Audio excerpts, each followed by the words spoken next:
अस्सलाम वालेकुम everyone, welcome to my channel, welcome to another vlog. I hope आप सब ठीक होंगे। हम लोग भी अल्हम्दुलिल्लाह ठीक हैं।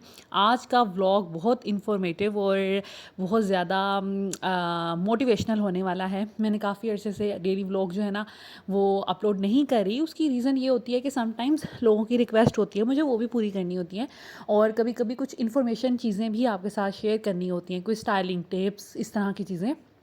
तो इस वजह से फिर डेली व्लॉग का टाइम जो है ना वो मेरे पास नहीं बचता।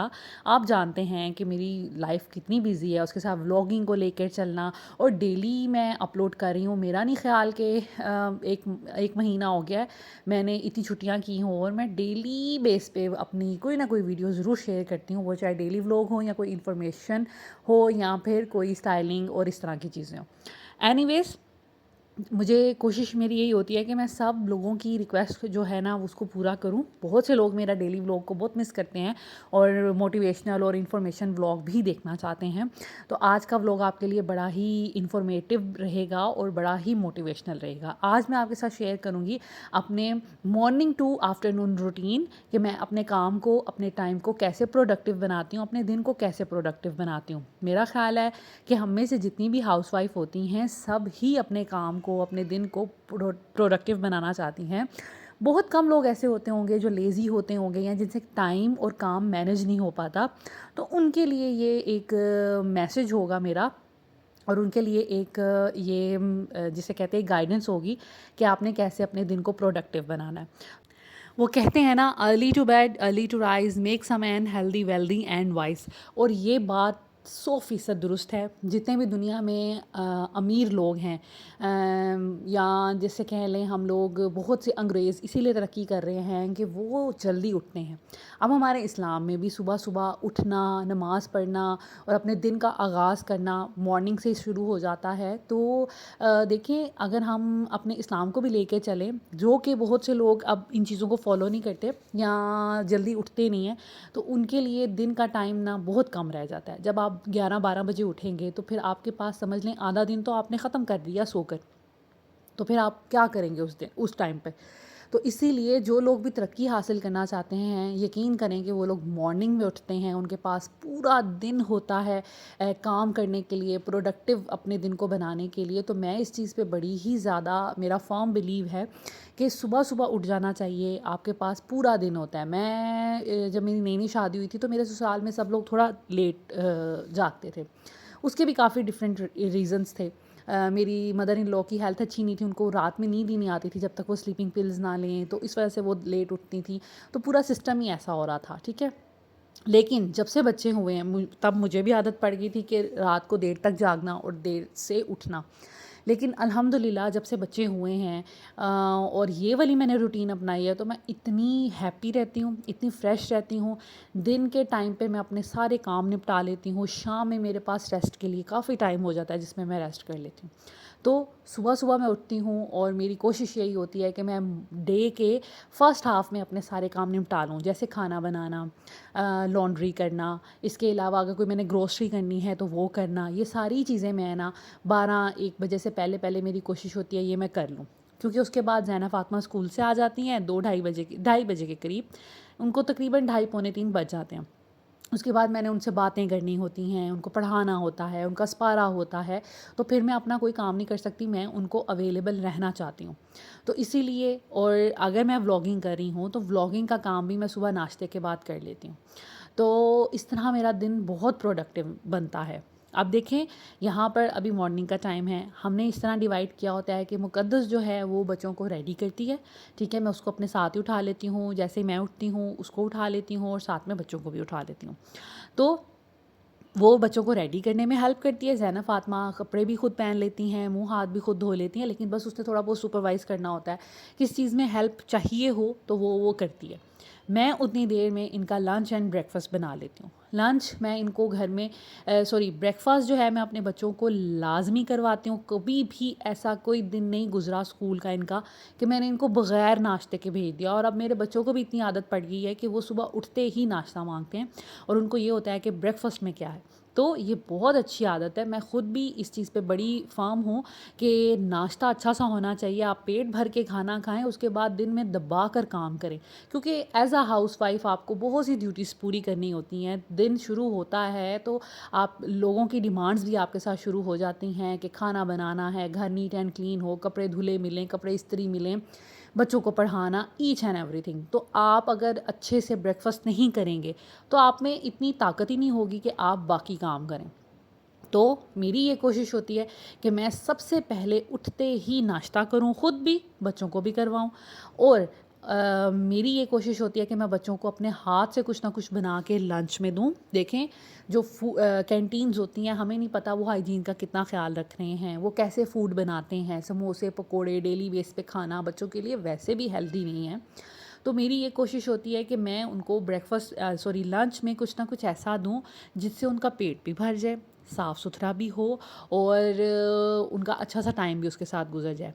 तो अब इसमें भी डिफरेंट चीज़ें होती हैं। मैं घर में जैसे ये चॉकलेट स्प्रेड ही है, बहुत से लोग इसको हेल्दी नहीं कहते, लेकिन चॉकलेट बच्चों के लिए हेल्दी होती है।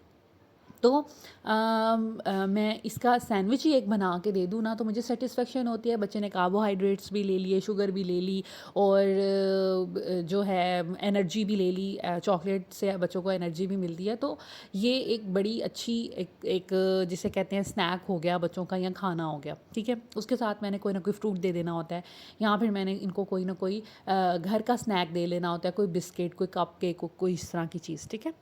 तो और मेरी ये भी बड़ी होती है कि जिस दिन कोई स्वीट चीज़ दूँ, साथ में कोई सॉल्टी दे दूँ। अगर सॉल्टी दे रही हूँ तो स्वीट दे दूँ।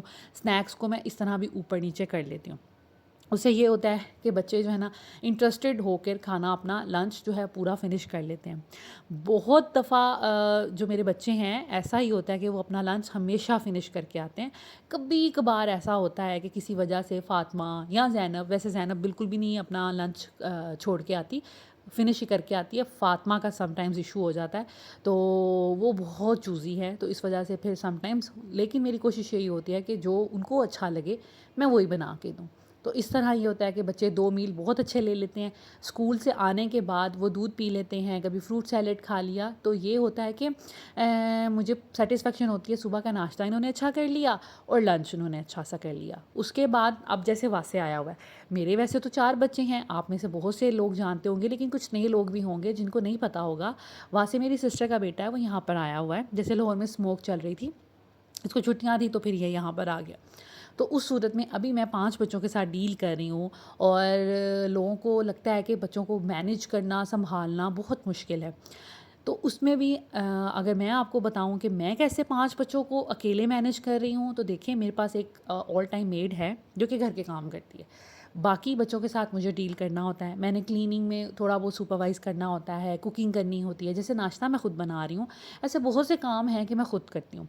किचन का टोटली काम, जैसे खाना वगैरह बनाना, वो मेरी ज़िम्मेदारी है, उसमें मैं कोई हेल्प नहीं लेती। जैसे सब्ज़ियाँ कट करना, मसाला बनाना, मैं मेड की हेल्प नहीं लेती, वो मैं ख़ुद करती हूँ। हाँ, रोटियाँ वो बना देती है, समटाइम्स नाश्ता वो बना देती है, या शाम में रोटियों का काम उसका होता है, तो बाकी कभी चाय बना दी। लेकिन मोस्टली किचन का काम जो है ना वो मेरे ज़िम्मे है। तो इस तरह मैं, अल्लाह का शुक्र है कि सुबह जैसे ही उठती हूँ उसके साथ ही मैं मॉर्निंग में ये काम करना शुरू कर देती हूँ। अब मैं किचन में आई थी, मैंने बच्चों का ब्रेकफास्ट बनाया, साथ मैंने लंच उनका रेडी करने के लिए रख दिया और साथ में मैंने अपना ब्रेकफास्ट भी बना लिया। मेरे हस्बैंड चूँकि लेट नाइट जागते रहते हैं और काम करते रहते हैं, तो वो लेट नाइट उनको कोई ना कोई क्रेविंग होती रहती है। कभी ड्राई फ्रूट्स खा लिए, कभी दही खा लिया, कभी कोई फ्रूट खा लिया, और कभी उनके लिए मैं एक आध रोटी बना के रखती हूँ, कभी सालन के साथ गर्म किया और वो खा लिया। तो वो रात में कुछ ना कुछ उनकी मंचिंग चलती रहती है। मैं क्योंकि समटाइम्स शाम में खाना खाती हूँ, समटाइम्स नहीं खाती, या थोड़ा बहुत ले लिया, तो मुझे मॉर्निंग में बड़ी जल्दी भूख लग जाती है। अभी मैंने फिर बच्चों के साथ अपना ब्रेकफास्ट बना लिया था। आज मुझे जल्दी भूख लग गई थी क्योंकि शाम में मैंने नहीं कुछ खाया हुआ था। तो मैं अपने लिए बना रही थी पराठा, साथ में मेरा दिल था थोड़ा सा साग, मैंने फ्रिज खोला, साग पड़ा हुआ था, तो मैंने सोचा क्यों ना इसको ख़त्म किया जाए और इसको खाया जाए। साग वैसे भी मुझे बहुत पसंद है, तो मैंने फिर वो बना लिया, साथ में एग बना लूँगी और अपना ब्रेकफास्ट अच्छे से इंजॉय कर लूँगी। बाकी लोगों ने जब जब खाना हुआ वो तब तब खा लेंगे। लेकिन हमारे घर का एक और असूल है कि हमारी कोशिश ये होती है कि हम सब मिलकर खाना खाएं। जैसे मैं और मेरे हस्बैंड अक्सर व बेशतर इकट्ठे नाश्ता करते हैं, लेकिन सम टाइम मुझे भूख लगी हो, फिर मैं वेट नहीं कर पाती, फिर मुझे होता है कि मैं फटाफट अपना नाश्ता करूं, और भूख जब लगी हो नाश्ता करूंगी तो फिर कोई काम करूंगी, इसलिए मैं फिर जल्दी भी खा लेती हूँ। लेकिन लंच एंड डिनर हम लोग सब इकट्ठे बैठ के करते हैं, ये मेरे घर का असूल है। किसी को भूख लगी है नहीं लगी, लेकिन इकट्ठे बैठ के कुछ ना कुछ खाना लाजमी होता है। तो यहाँ पर मैंने उनका लंच बना दिया था, अब अपने लिए बस मैं पराठा बना रही थी। चाय इकट्ठी बन जाती है, फिर जिसने जब जब नाश्ता करना हो वो फिर गर्म कर लेता है और वो इजीली उसको ले लेता है। लेकिन ऐसा भी नहीं है कि चाय हम 2-2 3-3 घंटे पड़ी रखें। बस नाश्ता करने में इतना सा गैप होता है, जैसे मुकद्दस है वो हमसे 10-15 मिनट बात कर लेती है, मैं और मेरे हस्बैंड कभी इकट्ठे कर लेते हैं, कभी थोड़ा गैप भी हो तो एटलीस्ट 15-20-30 मिनट का गैप होता है, इससे ज़्यादा नहीं। तो वो फिर हम चाय जो है फिर गर्म कर लेते हैं। तो अभी मैं नाश्ता करूँगी और उसके बाद बच्चे जो स्कूल जा रहे हैं, आजकल मैंने अपनी एक और रूटीन स्टार्ट कर दी है। घर के बाकी कामों के साथ साथ मैंने ड्राइविंग भी करना शुरू कर दी है। अभी सीख रही हूँ, मुझे तकरीबन 5 डेज़ हुए हैं। और क्योंकि मैंने आपको बताया था कि मेरे हस्बैंड दुबई गए थे, मुझे बहुत मुश्किल होती थी घर को मैनेज करना। 1-2 माह वो दुबई रहे थे, तो उसमें ना बहुत ज़्यादा मुझे स्ट्रगल करना पड़ा कि मुझे ड्राइविंग नहीं आती थी। बहुत मेरी पैसे ज़ाया हुए कैब्स पे और ड्राइवर को हायर करने में, तो मुझे बहुत मुश्किल हुई। इस वजह से मैंने सोचा कि अब मुझे ड्राइविंग सीख लेनी चाहिए। इन 10 सालों में तो शादी की मुझे कभी ज़रूरत ही नहीं पड़ी, लेकिन इस दफ़ा जो हस्बैंड दुबई गए, उनका पासपोर्ट गुम हो गया और उनको वहाँ पे रहना पड़ गया। फ़र्दर गए वो 3 हफ़्तों के लिए थे और उन्हें 2 महीने के लिए वहाँ पे रहना पड़ गया। तो मुझे बहुत कोफ्त हुई। और जहाँ पर घर के बाकी ख़र्चे चल रहे थे, हस्बैंड पास नहीं थे, एक्स्ट्रा उनके भी पैसे लग गए अपना पासपोर्ट बनाने में, वहाँ एक और बहुत बड़ा ख़र्चा ये था कि हमें ड्राइवर को पे करना पड़ता था। यहाँ कोई मैं प्राइवेट कैब वगैरह मंगवाती थी तो उसमें अच्छे खासे मेरे पैसे लग जाते थे। तो मैंने ये तब तहैया किया था कि मैंने ड्राइविंग सीख लेनी है। काफ़ी दिनों से हस्बैंड को आए हुए भी काफ़ी दिन हो गए, लेकिन जो है ड्राइविंग का सीन बन नहीं पा रहा था। लेकिन अब फाइनली मैंने फिर सोचा कि हमें रेगुलरली अब ये काम करना पड़ेगा। तो इस वजह से अभी हम अल्लाह का शुक्र है कि रूटीन में ये शुरू कर दिया है काम ड्राइविंग का। तो आजकल ये हो रहा है कि हम सुबह में बच्चों को जब हम लोग ड्रॉप करने जाते हैं तो मैं भी गाड़ी में साथ ही बैठ जाती हूँ और हम ड्राइविंग शुरू कर देते हैं।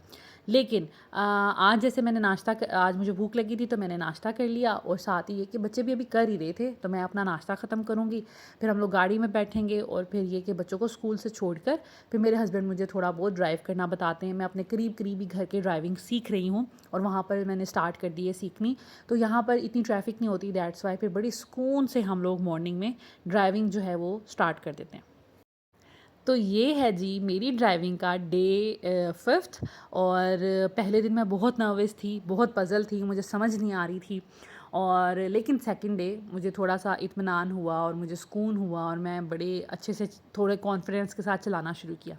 अभी ये है कि गाड़ी को स्टार्ट करना, सीधा-सीधा चलाना मुझे आ गया है, लेकिन जहाँ पर टर्न्स करने होते हैं ना, वहाँ पे मुझे थोड़ा-सा मुश्किल होती है। मैं थोड़ी-सी जिसे कहते हैं ना पैनिक सिचुएशन आ जाती है, लेकिन अब वो भी काफ़ी हद तक बेहतर होता जा रहा है। और इंशाल्लाह ताला मैं कोशिश तो कर रही हूँ कि जल्दी सीख लूँ। मैंने 5 डेज़ में बहुत इम्प्रूव किया है, मुझे भी बिल्कुल उम्मीद नहीं थी कि मैं इतना इम्प्रूव कर लूँगी। और मेरे हस्बैंड भी बड़े हैरान होते हैं कि आपने जल्दी सीख ली है, और वो भी बहुत खुश होते हैं कि एज़ अ ड्राइवर जब मैंने ड्राइविंग सीखी थी तो मुझे भी बड़ी मुश्किल होती थी, तो आपने बड़ी जल्दी इम्प्रूव कर लिया। एनीवेज़ उसके बाद घर आकर मेरी कोशिश ये होती है कि मैं वासे को पढ़ाऊँ।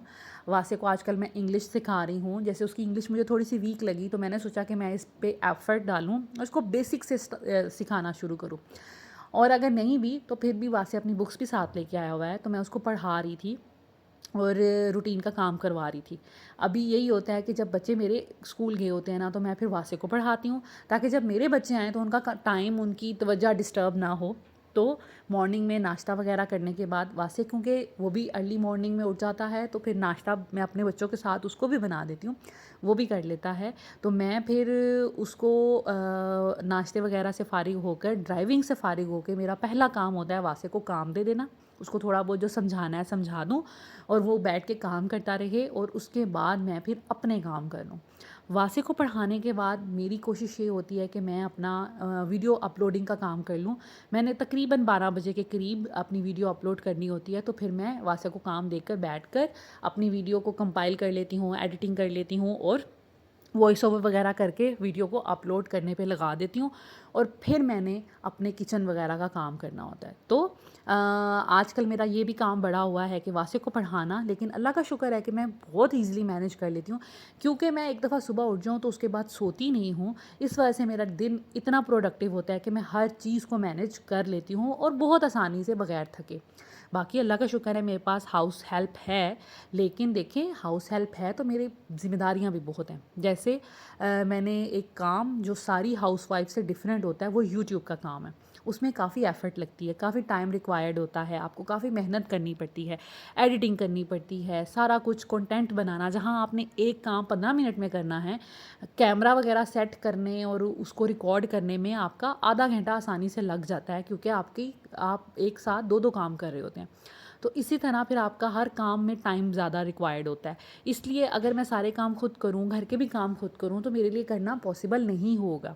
और मेरे पास एक न्यूबॉर्न बेबी भी है जो कि अभी बहुत छोटा है, 1 साल का है, लेकिन उसके साथ ये होता है कि उसको भी सँभालना होता है और उसके साथ लेकर हम सारे काम चल रहे होते हैं। तो मुझे एक हाउस हेल्प की ज़रूरत है ही है, ताकि अगर मैंने कोई कंटेंट रिकॉर्ड करना है, सम टाइम बच्चा आके कैमरा पकड़ लेता है, स्टैंड पकड़ लेता है, मुझे डिस्टर्ब कर रहा होता है या रो रहा होता है या दूध उसको चाहिए। इस सिचुएशन में मेरे पास जो हाउस हेल्प है, फिर जब मैंने कुछ रिकॉर्डिंग करनी होती है, फिर उस टाइम मैं कह देती हूँ आप सारे काम छोड़ दें, आप इसको पकड़ लें, ठीक है। और जब उसने कोई काम करना होता है, सफाइयाँ वगैरह, जिसमें उसको डिस्टर्बेंस नहीं चाहिए, फिर ज़ावियार को लेकर मैं बैठ जाती हूँ और फिर वो काम करती रहती है। उस टाइम पर फिर मैं कुछ नहीं कर सकती, मुझे ज़ावियार को लेकर एक कमरे में बंद होकर बैठना पड़ता है ताकि वो बच्ची अच्छे से काम कर ले।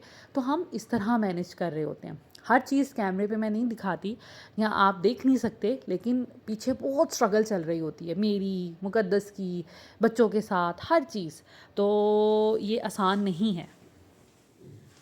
आप में से अक्सर लोग मुझे पूछते रहते हैं कि आप अपने मसाला जार्स कहाँ से लिए हैं, पेंट्री बॉक्स जो हैं सारे मेरे जितने भी जार्स कह लें, ऑर्गेनाइज़र कह लें, वो कहाँ से लिए हैं। तो आज मैं आपके साथ शेयर करने वाली हूँ। मैंने एक नया पैकेज मंगवाया है। इससे पहले मैं एक बहुत बड़ा पैकेज मंगवा चुकी थी, जो कि मेरे अभी आप सारे पेंट्री बॉक्सेस देखते हैं वो सारे एक ही ब्रांड से हैं। सबसे पहले मंगवाए मैंने काफ़ी ज़्यादा अपना कुछ पैसे जमा किए और फिर मैंने सोचा पुराने सारे फेंक दूँ और नए जो हैं पेंट्री जार्स वो अब यूज़ करूँ। मैंने सारे मंगवा लिए डिफरेंट साइज़ में। उसके बाद कुछ कम पड़ गए तो मज़ीद 6 और मंगवाए। अब मुझे लगता है कि कुछ और कम पड़ गए हैं तो मज़ीद और 6 मैंने मंगवा लिए हैं। लेकिन पहले मैं मंगवाती रही हूँ प्लास्टिक के, वो बहुत कन्वीनियंट रहते हैं। देखिए बहुत से लोग कहते हैं प्लास्टिक को डिस्कार्ड करें लाइफ से, प्लास्टिक से जान छुड़वाएं, लेकिन कैसे जान छुड़वाएं। मेरे घर में मेड है, मैं कोई भी शीशे की चीज़ रखूँ, जार्स वगैरह, मैं तो केयर से यूज़ करूँगी क्योंकि मेरे तो पैसे लगे हुए हैं। लेकिन जो बच्चियां हैं, मेड हैं, वो कैसे केयर कर सकती हैं। और समटाइम्स चिकने हाथ होते हैं, छोटी बच्चियां होती हैं, नहीं ध्यान जाता कि हाथ से कब कोई चीज़ स्लिप हो गई। तो मैं ये रिस्क बिल्कुल भी नहीं लेना चाहती कि मेरे फिर जार्स टूट जाएं और मैं नहीं नए ही मंगवाती रहूं, इसलिए मैं प्लास्टिक यूज़ करती हूँ। तो यहाँ पर मैंने ये वाले क्यों मंगवाए हैं, क्योंकि इसमें मैंने डालने हैं ड्राई फ्रूट्स की डिफरेंट। मैंने मार्केट में ट्रेज देखी, बड़ी एक्सपेंसिव थी, लेकिन ट्रे में तो आप सिर्फ मेहमानों के सामने या डाइनिंग टेबल पे रख सकते हैं। हमारे घर में बच्चे हैं, हमने हर वक्त डाइनिंग टेबल पे नहीं रखने जो होते हैं ड्राई फ्रूट्स, हमने ऑफ कोर्स उसको किसी कैबिनेट में या किसी सेफ प्लेस पे रखना है। क्योंकि बच्चे जो हैं जैसे ईज़ा और ज़ावियार हैं, वो निकाल के तो वो फिर गिराते हैं नीचे ज़मीन पे। तो इस वजह से मुझे चाहिए थे कुछ जार्स मैंने लिए हैं इनके लिए ग्लास के, ताकि अच्छे लगें, प्यारे लगें, उसमें पड़े हुए भी, और किसी गेस्ट के सामने भी ट्रे में डाल के हम रख दें। तो अब मैं खोलती हूँ। ये माई टाइप स्टोर है। मैं यहाँ पर साइड पे उनका जो पेज का नाम है वो टैग कर दूँगी। माई टाइप स्टोर है इनके पेज का नाम। इंस्टाग्राम पे भी आपको मिल जाएगा, फेसबुक पे भी मिल जाएगा, गूगल पे भी करने से आपको मिल जाएगा। इनके पास पेंट्री के बहुत ज़्यादा वैरायटी है। आपको प्लास्टिक के जार्स मिल जाते हैं, आपको शीशे के जार मिल जाते हैं, इसके अलावा रैक्स भी मिल जाते हैं, और जितने भी स्टिकर्स मेरे जार्स पे लगे होते हैं वो भी इन्हीं के हैं। इन्हीं से मैंने मंगवाए थे। तो ये बड़ी अच्छी कंपनी है। मैं तीसरा ये मेरा ऑर्डर है जो अभी तक आ चुका है और मैं इतनी सेटिस्फाइड हूँ। आप यकीन करें कि ये मैं ड्राई फ्रूट्स के लिए बाहर कहीं अच्छे-अच्छे शीशे के जार्स ढूँढती थी, तो इस साइज़ का जार कोई भी 650-700 रुपए से कम नहीं मिलता था। जबकि ये सारे मुझे 2250 रुपए में मिले हैं विद डिलीवरी। घर में बैठे मिल गए हैं और ये 6 जार्स हैं। इसमें आप मल्टीपल अपने ड्राई फ्रूट्स रख सकते हैं या कोई मसाले भी रख सकते हैं। जो लोग प्रेफर करते हैं शीशा प्लास्टिक की निस्बत, तो उनकी भी यहाँ पर हेल्प हो जाएगी, उनको भी मिल जाएंगे। तो ये बड़े ही ज़बरदस्त रहते हैं, बड़े ही अच्छे रहते हैं। मैं तो 100% इनको रिकमेंड करूँगी।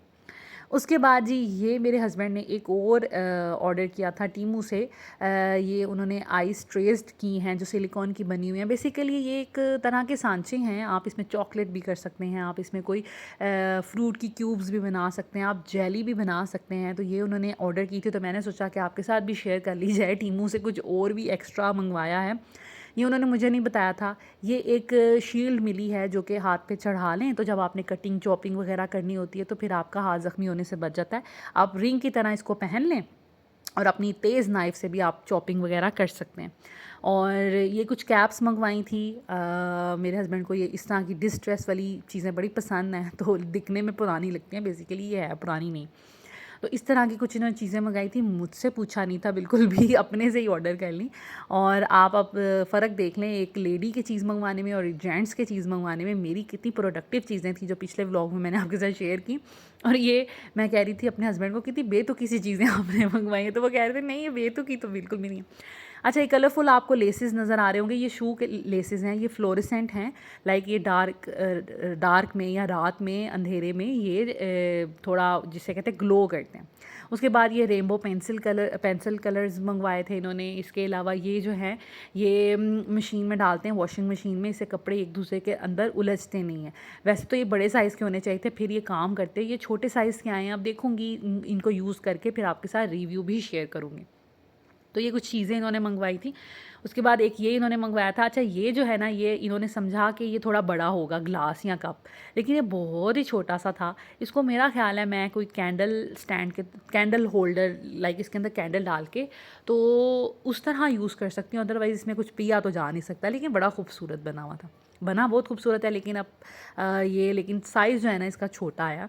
एनीवेज़ टीमू पे भी इस तरह होता है कि आप जो है चीज़ें जो है ना वो थोड़े बहुत डायमेंशंस उनके चीज़ें ख़राब आ सकती हैं, तो आपने देखकर हर चीज़ का साइज़ देखकर ही मंगवानी है, बग़ैर साइज़ देखे मत मंगवाइएगा, ठीक है।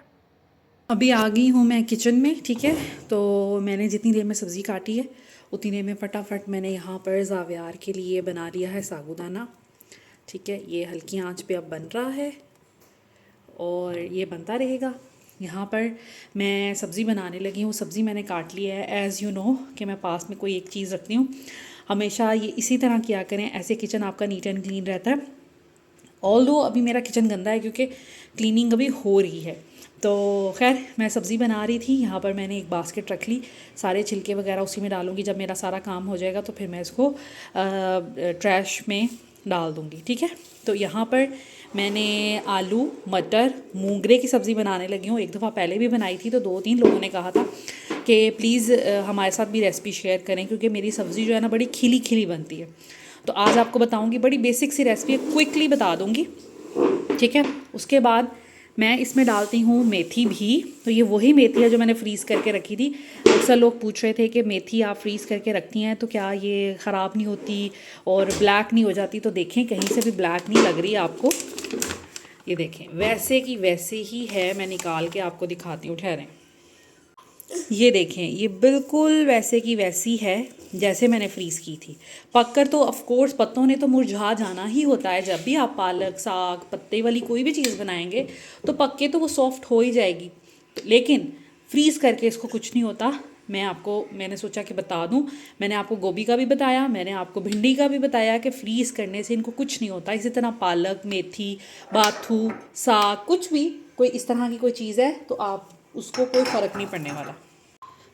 सुबह मॉर्निंग में आज हमारा खाना जो है ना थोड़ा लेट हो गया, वो इसलिए कि आज मैं कुछ चीज़ें लेने गई हुई थी, ठीक है। वीकली जो सब्ज़ियां होती हैं, इस वजह से फ्रिज साफ़ किया, लाइट भी गई हुई है। तो इस वजह से ये जो क्लीनिंग आपको थोड़ी, मेरा आज कुकिंग जो है ना वो डिले हो गई है। ये सारी चीज़ें ऑर्गेनाइज़ करके रखी, ठीक है, और एक्स्ट्रा चीज़ें फ्रिज से निकाली, फिर सब्जियां लेके आई, शलजम लेके आई, गोभी लेके आई, साथ में मिक्स सब्ज़ी, टमाटर और इस तरह की चीज़ें। अंडे ख़त्म हुए थे, इसके अलावा ये देखें आलू, मटर, गाजर, प्याज, ऐसी चीज़ें जो बेसिक होती हैं वो ख़त्म हुई थी, तो इस वजह से वो लाई। इन जार्स को भी धोकर रखना है। कुछ फ्रूट भी लेके आए थे, तो अभी चाट बना के रखूँगी, क्योंकि मेरे पास पड़े हुए हैं अनार और अमरूद, वो थोड़े ख़राब हो रहे हैं, तो फिर सोचा कि जल्दी से ना इनको कंज्यूम कर लिया जाए, तो चाट में ना सारे अच्छे से खा लेते हैं। पालक, साग वगैरह भी लेके आई हूँ, ठीक है, मूंगरे लेके आई थी, बाकी आलू और गाजरें तो घर में पड़ी हुई थी, मेथी भी घर में पड़ी हुई थी, तो ये सब चीज़ें जाके लेके आई हूँ। और इसमें जो है पहले आपने प्याज को हल्का सा गोल्डन सा करना है, उसके बाद उसमें नमक, मिर्च, हल्दी डाल देनी है, हरी मिर्चें डाल देनी है, और हमारी सब्ज़ी बड़ी मज़े की तैयार हो जाएगी। अभी बताती हूँ आपको। कुकिंग ऑयल जो है ना वो गाड़ी से हस्बैंड लेने गए हुए, ग्रोसरी की थी, कुकिंग ऑयल भी ख़त्म हुआ था, तो वो गाड़ी में रह गया। अभी वो आते हैं तो फिर बनाना स्टार्ट करती हूँ। साबूदाना भी तैयार हो गया है। ये मैंने ज़्यादा इसलिए बनाया है कि वासे को भी पसंद है, वासे इधर है तो वो भी खा लेता है। उसको पिछली दफ़ा जब आया था ना तो वो खा लेता था शौक़ से, उसको पसंद आया था, तो फिर दोनों के लिए बनाया है, सफिशेंट रहेगा। यहाँ पर बन रही हैं सब्ज़ी, ठीक है, और यहाँ पर चिकन निकाल के रखा हुआ है। आज जो है ना शाम में कुछ चिकन की आइटम बना लूँगी, सोच रही हूँ कि बोनलेस कढ़ाई बनाऊँ, वो भी आपके साथ शेयर करूँगी। तो अभी ये निकाल के रखा हुआ ताकि दोपहर में बच्चे सब्ज़ी आलू गाजर के साथ खा लेंगे खाना, तो रात में फिर चिकन उनको ऑफ़र कर दूँगी और हम लोग सब्ज़ी के साथ खा लेंगे। साग हमारा ख़त्म हुआ था तो साग ले आई हूँ, और इसको भी आज कोशिश करूँगी कि फ्री टाइम मिला तो फिर साग काट के रख लूँ, वरना कल मॉर्निंग में तो फिर ये होगा कि साग पका के रख लूँगी। फ्रीज़ किया हो तो फिर आसानी रहती है, तो फिर निकाल के तड़का लगाते रहेंगे और खाते रहेंगे। अब अगर रेसिपी की बात करूं तो मिक्स सब्ज़ी बनाना बहुत आसान है, लेकिन लास्ट टाइम जब मैंने बनाई थी तो तारीफ़ की गई थी 2-3 लोगों ने और कहा था हमसे ज़रूर शेयर कीजिएगा, तो मैं इसलिए शेयर कर रही हूँ, वरना बेसिक सी चीज़ है। आपने क्या करना है, सबसे पहले प्याज ले लेने हैं चॉप करके बारीक बारीक, आपने ऑयल में उनको फ्राई कर लेना है, और इतना सा फ्राई करना है कि ये इस तरह के हो जाएँ ट्रांसलूसेंट से, और इनका कलर नहीं चेंज करना। जब भी याद रहे सब्ज़ी आप बना रहे हैं तो प्याज को आपने गोल्डन ब्राउन नहीं करना, बस ये सॉफ्ट हो जाएं और तब आपने इसमें मसाले वगैरह डालना शुरू कर देने हैं। आपने प्याज का कलर चेंज नहीं करना, वरना आपकी सब्ज़ी काली और ब्राउन सी पकेगी, ठीक है। बस इस चीज़ को आपने एक तो ये मिस्टेक नहीं करनी। उसके बाद मसाले बहुत बेसिक डलते हैं सारी सब्ज़ियों में। सब्ज़ियाँ इतनी नाजुक सी होती है ना, इसमें बहुत ज़्यादा मसाले नहीं डालते, आपकी सब्ज़ी कभी अच्छी नहीं पकेगी। तो इसलिए कोशिश करें नमक, मिर्च और हल्दी, ये 3 चीज़ें बेसिक होती हैं जो हर सब्ज़ी में डलनी हैं। और डिफरेंट तरह की सब्ज़ियाँ होती हैं जिसमें कईयों में गरम मसाले कुछ में डलते हैं, लेकिन हर सब्ज़ी में गरम मसाला भी नहीं डलता, ठीक है। ज़ीरा जो है, ज़ीरा हर सब्ज़ी में अच्छा लगता है, आप डाल सकते हैं। ज़ीरा बड़ा एक अच्छा सा मज़े का अरोमा और टेक्सचर सा दे देता है सब्ज़ी को, टेक्सचर नहीं कहूँगी, जायका दे देता है, तो आप ज़ीरा डाल सकते हैं। तो यहाँ पर मैंने ज़ीरा डाला है और थोड़ा सा धनिया पाउडर डाला है, बस, ठीक है। ये ऑप्शनल है, आप इसको स्किप भी कर सकते हैं, फिर भी इक्वली गुड बनेगी आपकी सब्ज़ी।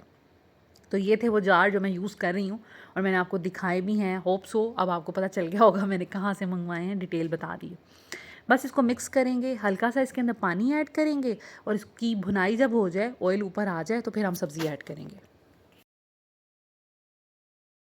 अब ये देखें इसकी भुनाई हो गई है। प्याज आपने अगर बारीक काटे होंगे ना तो जल्दी घुल से जाएंगे, और बाकी ये कि अभी सब्ज़ी पकने में भी आधा घंटा तो एटलीस्ट लगेगा इसको नरम होने में सब्ज़ी को, तो फिर भी प्याज और मज़ीद पकेंगे तो ये बिल्कुल गायब हो जाएंगे, नज़र नहीं आएंगे। सारी सब्ज़ी मिक्स सब्ज़ी जो होती है ना, सारी इकट्ठी डाल देते हैं, ये खुद ही सारी पकती रहती हैं, क्योंकि गाजरों को भी अच्छा खासा टाइम लग जाता है। गाजरें बारीक काटिएगा, आलू थोड़े मोटे काटिएगा, और बाकी मेथी और ये जो मूंगरे मैंने डाले हैं इनका कोई इशू नहीं है। आप इसमें मटर भी ऐड कर सकते हैं, वो भी बहुत मज़े के लगते हैं।